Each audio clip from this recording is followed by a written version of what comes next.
Shri Radhe everyone. तो मैं आ गई हूँ आप सबकी फेवरेट स्टोरी अनुपमा का नेक्स्ट एपिसोड लेके।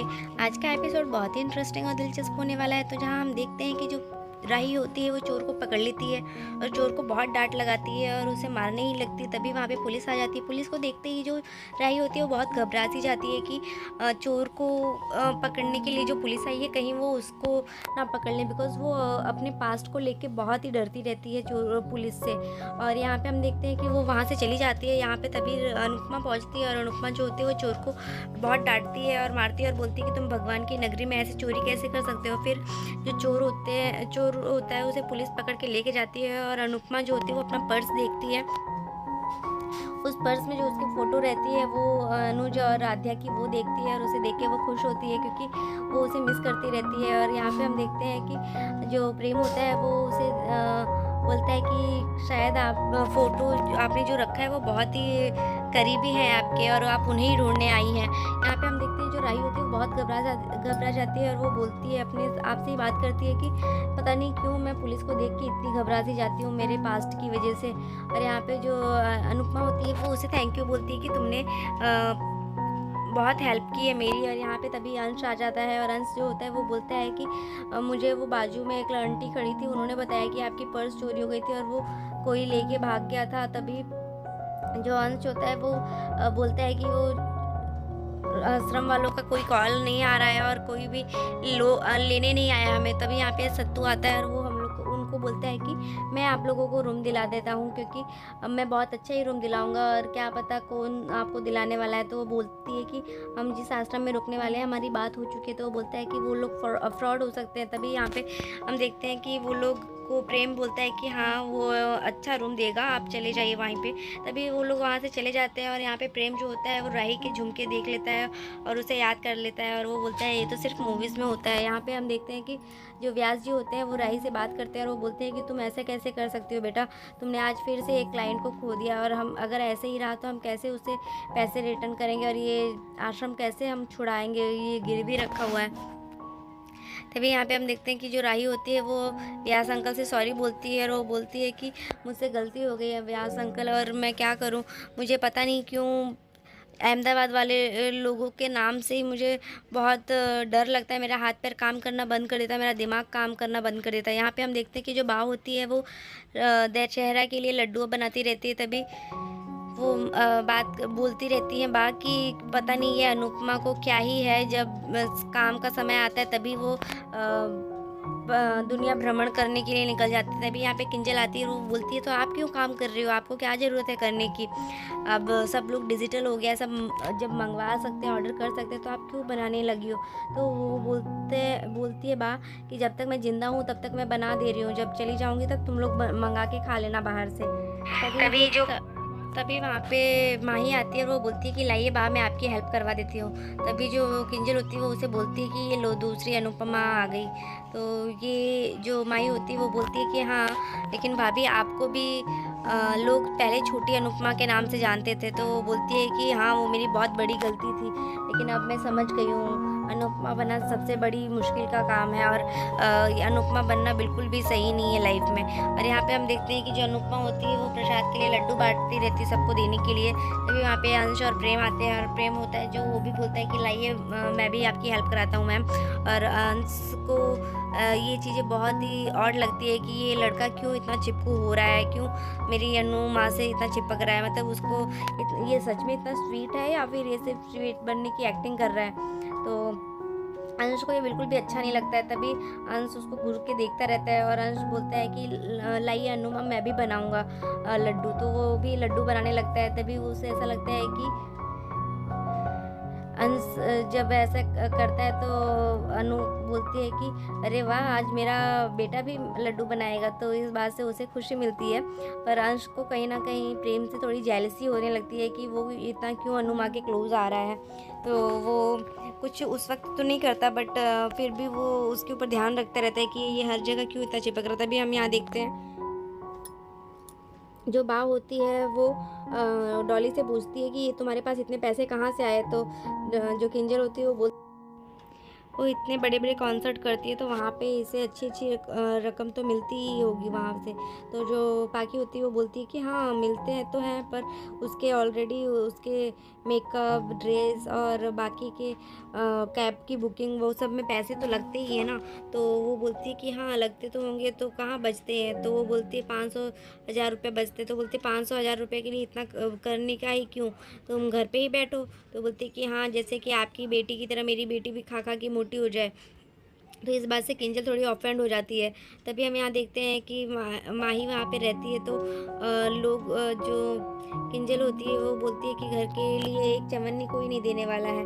तो बा बोलती है इससे अच्छा तो हमारी अनुपमा है जो तुम लोग को पाल रही है, और तुम लोग इतने पैसे लेके भी क्यों उसके ऊपर पड़ रहे हो। तभी यहाँ पे हम देखते हैं कि जो राही होती है वो क्लाइंट्स को ढूंढने के लिए उनको सारी झूठी झूठी बातें बोलती है कि हमारे यहाँ पे अच्छे आश्रम है और अच्छा आपको वेन्यू भी मिलेगा, हर चीज़ अच्छी जगह मिलेगी, फुटबॉल खेलने का एरिया है, हर चीज़ अच्छी है। पर बबली जो होती है उसे चुप कराने की कोशिश करती है, पर वो बोलती है कि अरे रुक जाइए, मार्केटिंग है। तभी वहाँ पे प्रेम आता है और वो बोलता है कि अच्छा ये जगह कहाँ पे है, मुझे भी बताओ, मुझे भी चाहिए ऐसी जगह रूम, मुझे भी शिफ्ट करना है। तो वो बोलती है कि अच्छा तुम झूठ बोल रही थी। तो वो फंस जाती है और वो जो क्लाइंट होते हैं वो अपने पैसे लेके वहाँ से चले जाते हैं। तभी राही को गुस्सा आ जाता है उसके ऊपर और वो उसे डांटती है कि तुम्हारी हिम्मत कैसी हो गई मेरे क्लाइंट्स के साथ डील करने की। मैं उससे बोल रही थी ना, मैं अपने हिसाब से बात कर रही थी। तो बोलता है कि झूठ बोल के पैसे कमाने का कोई मतलब नहीं है। तो वो बोलती है कि ये झूठ नहीं है, अगर किसी का झूठ बोल के किसी का पेट में दो टाइम का रोटी जाता है तो उसके लिए झूठ बोलना भी हमारे लिए बहुत बड़ी बात होती है। तभी यहाँ पे वो उससे गुस्से से जानने ही लगती, तभी वो उसके ऊपर ही गिर जाती है और वो दोनों एक फूल में बंध जाते हैं, फूल की डोरी से। तो ये चीज़ें बबली देख के बोलती है अरे ये क्या देख रही हूँ मैं, मतलब वो दोनों एक डोरी में बंधे होते हैं। तभी बबली बोलती है कि बहुत ही अच्छा सीन है ये, तो तुम दोनों तो एक डोरी में बंध गए। और यहाँ पे जो राही होती है वो उसे बोलती है कि तुम सीधे से खड़े नहीं रह सकते, जब देखो तब गिरते पड़ते रहते हो। तो वो उसे बोलती है कि उठो यहाँ से जल्दी से। तो राही उसे फिर से वार्निंग कर देती है कि आज के बाद तुम मुझे दिखे ना तो फिर देख लेना, मुझसे बुरा कोई नहीं होगा। और फिर वो गुस्से से वहाँ से चली जाती है। और यहाँ पे हम देखते हैं कि जो तोशु होता है वो मार्केट के मसालों को ऐड करने के लिए बोलता है उसमें। तभी वहाँ पे जानकी बहन आने लगती है। और यहाँ पे हम देखते हैं कि जो राही होती है वो प्रेम से बहुत गुस्सा करती है और वो उससे डांट के वहाँ से चली जाती है। तभी यहाँ पे देखते हैं कि जो जानकी बहन होती है वो बोलती है कि हम ऐसी मिलावटें नहीं करेंगे। और तोशु उसको आते हुए देखता है और उसे फिर वो बोलता है कि जानकी बहन आपको जय श्री कृष्णा उनको बोलता है। और वो बोलता है कि जानकी बहन ये तो मिलावट नहीं है, ये भी अच्छी मसाले हैं, और ये चीज़ की बात मैंने मम्मी से कर ली है, तो प्लीज़ आप इस चीज़ को ऐड कर लीजिए। तो वो तो पहले मानती नहीं उसकी बात, पर उसने जब जानकी ने अनु का नाम सुना तो वो बोलती है अच्छा ठीक है, पर फिर भी उसे कहीं ना कहीं डाउट लग रहा है कि ये चीज़ें गलत बोल रहा है ये। पर वो बोलती है कि हम इतनी मेहनत करते हैं, हमारा मेहनत और हमारी जो अच्छे गुणवत्ता वाली जो मसाले हैं उसी के नाम से हम फेमस होते हैं, हमारी रसोई में इतनी ताकत है। तो वो बोलता है कि रसोई में ताकत तो है, पर आपको मेहनत और अच्छे प्रॉफिट के लिए तो ये मसाला मिलाना ही पड़ेगा, और ये भी मैंने बहुत अच्छी जगह से लेके आया है। तो फिर प्लीज़ आप काम टाइम से करिए, क्योंकि हमें जल्दी से डील देना, उस कस्टमर को ऑर्डर देना है यहाँ पे। तभी जो बाकी होती है वो आती है और वो पूछती है कि क्या हुआ भाई, आप क्या कर रहे हो, उनके साथ क्या बात कर रहे थे। तो बोलता है कि अरे ये अब हमें प्रॉफिट के लिए तो थोड़ा कॉस्ट ऑफ मार्जिन तो निकालना पड़ेगा ना।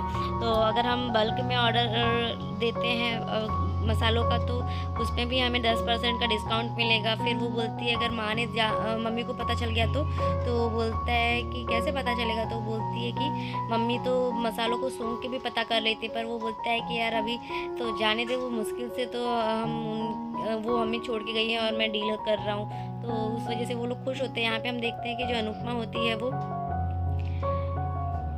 और बाकी अनुपमा और राही और प्रेम जो होते हैं तीनों जन वो भगवान मन्नत के लिए समुद्र में पानी मछलियों को दाना खिलाने के लिए जाते हैं और वहाँ पे अनुपमा जो होती है वो बहुत खुश होती है द्वारका आके। और यहाँ पे हम देखते हैं कि वो तीनों जन एक ही घाट पे खड़े होते हैं और मछलियों को दाना खिलाते रहते हैं। तभी जो अनुपमा होती है वो राही को देख लेती है और वो उसे अंश को बोलती है कि वो उस लड़की को पकड़ना, वो लड़की नहीं मेरी शायद हेल्प की थी, उसको थैंक यू बोलना है। तो वो बोलता है अच्छा ठीक है। फिर जो अंश होता है वो उसके पीछे पीछे भागता है और उसे बोलता है कि आपसे बात कर रहा हूँ। तो फिर वो पूछता है आपका नाम क्या है। तो वो बोलती है राही। तो बोलता है वाह यूनिक नेम। फिर वो बोलती है कि हाँ तुम्हारा नाम क्या है। तो वो बता नहीं चाहता है। तब तक वहाँ पे स्पीकर में आवाज़ आने लगती है घाट के लिए और दशहरा की अनाउंसमेंट होने लगती है। यहाँ पे हम देखते हैं कि जो बाव होती है वो पूजा की तैयारियाँ करती रहती है। तभी वहाँ पे माही आती है और माही को वो बोलती है कि तू भी बिल्कुल अनु की तरह ही है। और फिर वो उसे बहुत प्यार से ट्रीट करती है, क्योंकि कहीं ना कहीं अनु जो होती है बा जो होती है वो अनु को मिस तो करती ही रहती है। और यहाँ पे तभी बाबू सा आ जाते हैं, बाबूजी, और वो बोलते हैं कि भाई कम से कम तू पूजा के टाइम तो शांति से काम कर लिया कर। तभी वहाँ से जो पाखी होती है वो और ईशानी जाते रहते हैं। तो बाबू उससे पूछती है कि तुम कहाँ जा रही हो ये पैकिंग करके। तो वो बोलती है कि ये सूरत जा रही है, कॉन्सर्ट है उसका। तो वो बोलती है कि लेकिन बता के जाना तो ज़रूरी है ना, ऐसे टोक वो बोलती है कि ऐसे टोकना नहीं चाहिए। तो बाबू बोलती है लेकिन बता के इवन फैमिली को पूछने का हक और बताने का हक तो होता है ना। परेशानी जो होती है वो फिर भी ऑफेंड होती है और वो वहाँ से चली जाती है और बोलती है कि मम्मी आप इन लोगों से डील करो, मैं नहीं डील कर सकती ऐसे। तो माही जो होती है वो उसे बोलती है कि फैमिली को हर चीज़ बताना ज़रूरी है। तो वो बोलती है कि बाप बोलती है कि अब वो बड़ी हो चुकी है तो तभी टेंशन है।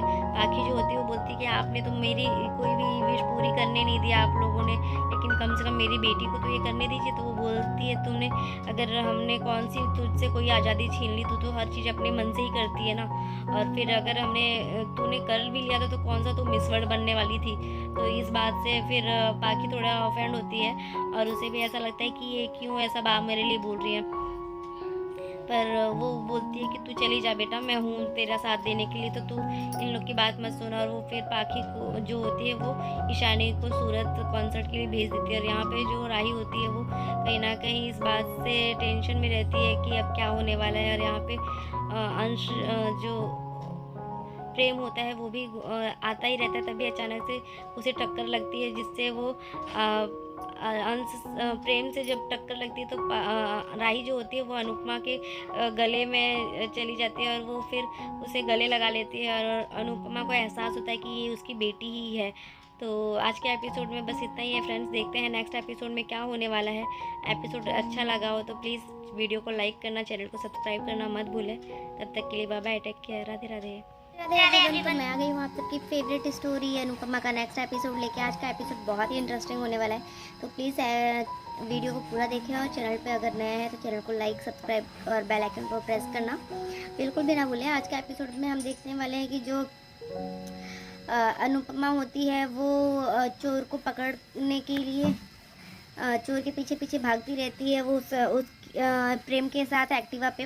और यहाँ पे जो राही होती है वो चोर को पकड़ लेती है, पर जैसे ही वहाँ पे पुलिस आती है और वो पुलिस को देखती है तो वो घबराती जाती है और वहाँ से निकल जाती है। और अनुपमा तभी वहाँ पहुँच जाती है और वो अपना पर्स देख लेती है और उस चोर को भी पकड़ लेती है। फिर वो मन ही मन राही को थैंक यू बोलती है और कहीं ना कहीं राही भी जो होती है वो उसके लिए बोलती है कि अच्छा हुआ वो आंटी का पर्स मिल गया। और यहाँ पे हम देखते हैं कि जो राही होती है वो घबरा सी जाती है पुलिस को देख के। तो वो बोलती है कि मैं वैसे तो किसी से डरती नहीं, पर पुलिस को देख के पता नहीं क्यों मुझे इतनी घबराहट सी होने लगती है। तो इस बात से वो बहुत अपसेट होती है और वो डर सी जाती है, बिकॉज उसके साथ जो हादसा हुआ था बहुत साल पहले उस बात को वो याद करती है। दशहरा के दिन जैसे ही पुलिस उसके घर पे आई थी और वो घर से छोड़ के भाग गई थी, तो इस वजह से उसे ऐसा फील होता है कि मतलब पुलिस जो बहुत ही डरावनी चीज़ है, मतलब उसकी वजह से वो उससे डरती रहती है पुलिसों से। और यहाँ पे हम देखते हैं कि जो अनुपमा होती है वो उस लड़की को थैंक यू बोलती है कि जिसने इस पुलिस को चोर को पकड़वाया, पुलिस के हवाले किया। यहाँ पे हम देखते हैं तभी प्रेम वहाँ पे आता है और प्रेम को भी थैंक यू बोलती है कि तुम्हारी वजह से मैं यहाँ पे आई हूँ द्वारका में दर्शन करने और अपनी विश पूरी करने के लिए, यहाँ पे मन्नत मांगने के लिए। तो वो बोलता है, उसे थैंक यू बोलता है और वो उसे होती है तभी कि अभी हम तो जहाँ पे वहाँ पे अंश आता है और अंश देखता है तो वो बोलता है कि वो जो हमको लेने आने वाली थी वो तो नहीं आई है। तो जो अंश होता है वो बोलता है कि अब हम कैसे जाएंगे, कहाँ जाएं। तो तभी वहाँ पे सत्तू आता है और सत्तू जो होता है वो बोलता है कि चलिए ना, मैं आपको अच्छा घर दिला दूंगा और मस्त एसी वाला और अच्छा होगा वहाँ पे सब चीज़ें फैसिलिटी। तो भी वहाँ पे प्रेम होता है तो वो बोलता है कि आप इनसे पूछ लीजिए, इनको भी मैंने ही घर दिलाया था। तो प्रेम जो होता है वो बोलता है कि ठीक है, हाँ यहाँ पे अच्छा है, सत्तू सही कह रहा है। तो वो लोग वहाँ पे जाते हैं जहाँ पे प्रेम रहता है, वहीं पे वो लोग भी रहने लगते हैं। और हम देखते हैं कि यहाँ पे जो व्यास जी होते हैं वो राही से बोलते हैं कि राही तुम ऐसा क्यों कर रही हो, मतलब जो भी कस्टमर आएंगे तो तुम ऐसे घबरा के क्यों काम कर रही हो। मतलब उसे ऐसा लगता है कि राही जो होती है वो अहमदाबाद वाले लोगों से बहुत ही चिढ़ी हुई रहती है। तो वो बोलती है कि मुझे पता नहीं क्यों अहमदाबाद का नाम सुन के मुझे मेरे हाथ पैर ठंडे पड़ने लगते हैं, मेरा हाथ पैर का दिमाग काम नहीं करता है। तो ये सुन के राही को व्यास जी समझाते हैं कि देखो बेटा, अभी हमें ये सब चीज़ें सोचने और समझने का समय नहीं है, क्योंकि अभी हमारे पास समय बहुत कम है। तो व्यास जी की बात समझती है वो, और फिर वो कोशिश करती है कि कोई अच्छा मिल जाए क्लाइंट। तभी वो लोगों को सब बोलती है कि ये सारी चीज़ें हमारे यहाँ पे आप आश्रम में रुकिए, बहुत अच्छा है, हर चीज़ों की फैसिलिटी मिलेगी, ग्राउंड बहुत बड़ा है। झूठ बोलती रहती है कि कोई तो क्लाइंट वहाँ पे आए और वो लोग को बोलती है कि आप एडवांस दे दीजिए, अदरवाइज़ फिर वो घर बुक हो जाएगा। तभी वहाँ पे प्रेम आ जाता है और वो बोलता है कि अच्छा, ऐसी सच में ऐसी जगह है तो आप मुझे पहले क्यों नहीं बताया, मैं भी वहाँ पे रूम लूँगा। तो वो झूठ बोलती रहती है। तभी जो क्लाइंट होते हैं वो समझ जाते हैं कि ये लोग झूठ बोल रहे हैं और वो अपना एडवांस ले लेते हैं वापस। तो राही जो होती है वो उससे झगड़ती है कि तुमने ऐसा क्यों बोला, यहाँ पे हम 2 वक्त की रोटी के लिए तरसते रहते हैं, तुम बड़े लोग हो, तुम्हारे पास पैसे हैं, तो तुम्हें इस चीज़ का वैल्यू नहीं पता चलता। तो इस वजह से वो उसके साथ झगड़ा करती है और वो फिर उसी के ऊपर गिर जाती है, धक्का लगता है उसे। तो फिर वो बोलती है तुम सही से खड़े नहीं रह सकते, हर वक्त गिरते पड़ते रहते हो। तो ये देख के बबली जो होती है वो खुश होती, बोलती है अरे ये मैं क्या देख रही हूँ। तो यहाँ पे हम देखते हैं कि प्रेम जो होता है वो उसे बोलता है कि तुम सीधी से नहीं रह सकती, हर वक्त मेरे ऊपर ही गिरती रहती हो। तो आज के एपिसोड में बस इतना ही है फ्रेंड्स, देखते हैं नेक्स्ट एपिसोड में क्या होने वाला है। तो बने रहिए हमारे साथ, तब तक के लिए बाय बाय।